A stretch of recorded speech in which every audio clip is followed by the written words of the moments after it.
সবাই ধনী হতে চায়, কিন্তু কম বয়সী যদি সেই স্বপ্ন পূরণ হয় তাহলে কেমন হয়? আমরা সবাই বিলাসবহুল জীবনযাপন করতে চাই, হয়তোবা অনেকেই পারি, কিন্তু যখন আমাদের সম্পদ হয় বা আমরা ধনী হই তখন ওই সম্পদ ব্যয় করার বয়স থাকে না। অর্থাৎ আমরা সম্পদের মালিক হই বৃদ্ধ বয়সে। এখন যদি প্রশ্ন করি আমরা কেন বৃদ্ধ বয়সে সম্পদের মালিক হই বা তরুণ বয়সে কেন ধনী হই না, এ প্রশ্নের বিভিন্ন উত্তর থাকতে পারে। তবে একটি উত্তর হলো, আমরা জীবনের প্রতিটি পর্যায়ে যে ভুলগুলো করি সেই ভুল থেকে শিখতে শিখতে আমাদের অনেক সময় শেষ হয়ে যায়। এক পর্যায়ে এসে আমরা বুঝি যে আমার এই পদক্ষেপগুলো ভুল ছিল, এই কাজটা এইভাবে না করে এইভাবে করলে আরো এগিয়ে যাওয়া যেত। কিন্তু যখন আমরা বুঝি এবং সঠিক পদক্ষেপগুলি ব্যবহার করি তখন আমাদের অর্থনৈতিক অবস্থা ধীরে ধীরে বাড়তে থাকে এবং এক পর্যায়ে এসে আমরা যখন ধনী হই তখন আমরাও বৃদ্ধ হয়ে যাই। তাহলে তরুণ বয়সে ধনী হওয়ার উপায় কি? তরুণ বয়সে ধনী হওয়ার জন্য জীবনের কোনো পদক্ষেপেই ভুল করা যাবে না। যদি ভুল করেন তাহলে এই ভুল শোধরাতে শোধরাতে বয়স শেষ হয়ে যাবে আর ধনী হওয়ার স্বপ্ন অধরাই থেকে যাবে। কম বয়সে ধনী হওয়ার জন্য সঠিক উপায় জানা জরুরি। তাই আজ আমি এমন কিছু উপায় বলবো যা আপনাকে কম বয়সে ধনী হতে সাহায্য করবে। আমি কথা দিচ্ছি, ভিডিওটিতে বলা বিষয়গুলো যদি আপনি ফলো করেন ইনশাআল্লাহ খুব অল্প সময়ে আপনি সফল হতে পারবেন। এখন চলুন আমরা কিছু উপায় জানার চেষ্টা করি যে উপায়ের মাধ্যমে অল্প বয়সে ধনী হওয়া সম্ভব। সঞ্চয়ের অভ্যাস গড়ে তোলা। আপনি কত তাড়াতাড়ি সঞ্চয় শুরু করলেন এবং এই সঞ্চয়ের ধারাবাহিকতা কতদিন ধরে রাখলেন তা অনেক গুরুত্বপূর্ণ।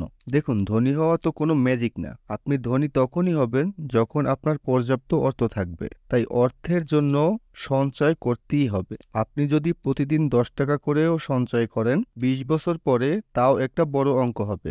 গভীর আসক্তি। আপনি যে কাজই করেন না কেন ওই কাজের প্রতি আসক্তি ও ভালোবাসা থাকতে হবে। আসক্তি ও ভালোবাসা না থাকলে আপনি গভীর মনোযোগ দিয়ে কাজ করতে পারবেন না, আর গভীর মনোযোগ দিয়ে কাজ না করলে সফলতা আসবে না।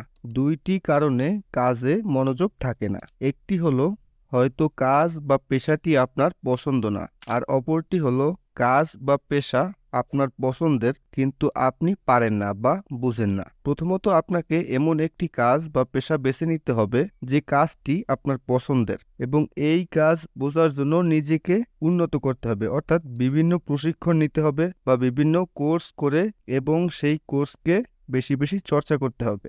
একই মানসিকতার মানুষের সাথে থাকুন।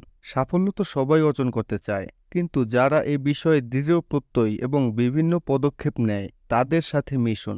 হতে পারে সে আপনার বন্ধু বা সহকারী বা সহকর্মী। এতে করে সে এবং আপনি দুজনেই সাফল্য পাওয়ার প্রেরণা পাবেন।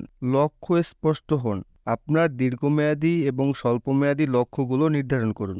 লক্ষ্য অনুযায়ী পরিকল্পনা তৈরি করুন এবং সেগুলো অনুসরণ করুন। আপনার লক্ষ্যগুলোর কতটুকু উন্নতি হলো তা পর্যবেক্ষণ করুন। প্রতিটি অর্থের হিসাব রাখুন। একটি বাজেট তৈরি করুন এবং বাজেট অনুযায়ী চলার চেষ্টা করুন। প্রতিদিনের খরচের হিসেবগুলি লিখে রাখুন এবং কোথাও অপ্রয়োজনীয় ব্যয় হলো কিনা বিশ্লেষণ করুন। অপ্রয়োজনীয় খরচ কমানোর জন্য পরিকল্পনা করুন। অর্থ উপার্জনের উপায় খুঁজুন। আপনি চাকরি করেন বা পড়ালেখা করেন, এর পাশাপাশি অন্য কিছু করার চেষ্টা করুন। কি করা যায় তা নিয়ে ভাবুন। ছোটখাটো ব্যবসা করার চেষ্টা করতে পারেন। সঞ্চয় করুন। প্রতি মাসের আয়ের একটি নির্দিষ্ট অংশ সঞ্চয় হিসেবে রাখুন। জরুরি তহবিল তৈরি করুন যা বিপদে কাজে লাগবে। আর্থিক পরিকল্পনা। আপনার লক্ষ্যগুলির সাথে মিলিয়ে দীর্ঘমেয়াদী একটি আর্থিক পরিকল্পনা তৈরি করুন। অর্থের সঠিক ব্যবহারের জন্য একটি মাসিক বাজেট তৈরি করুন। অতিরিক্ত ও অপ্রয়োজনীয় জিনিস কেনা বন্ধ করুন। আপনার কেনাকাটার তালিকা চেক করুন এবং অপ্রয়োজনীয় আইটেমগুলি বাদ দিন। পণ্যের দাম এবং মানের তুলনা করে এবং সবচেয়ে সাশ্রয়ী যে পণ্যটি সেটি বেছে নিন।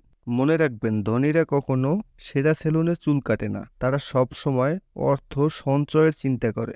বুদ্ধি খাটিয়ে বিনিয়োগ করুন। বিনিয়োগের আগে বাজার এবং বিনিয়োগের সেক্টরগুলি সম্পর্কে বিস্তারিত গবেষণা করুন। প্রাথমিক বিনিয়োগের জন্য ছোট ছোট পরিমাণ ব্যবহার করুন এবং ধীরে ধীরে তা বৃদ্ধি করুন। বিনিয়োগের ক্ষেত্রে দক্ষ ব্যক্তির পরামর্শ নিন। এই কৌশলগুলো অনুসরণ এবং সঠিকভাবে প্রয়োগ করলে আপনি কম বয়সে ধনী হওয়ার সম্ভাবনা তৈরি করতে পারেন। ধনী হওয়ার জন্য শুধু কঠোর পরিশ্রমই নয়, সঠিক পরিকল্পনা এবং স্থির লক্ষ্য থাকা জরুরি। ভিডিওটি ভালো লেগে থাকলে লাইক দিন, শেয়ার করুন এবং আরও নতুন ভিডিও পেতে সাবস্ক্রাইব করুন আমাদের চ্যানেল এবং বেল আইকনটিতে প্রেস করুন। ধন্যবাদ আমাদের সাথে থাকার জন্য। ভালো থাকুন সবসময়। খোদা হাফেজ।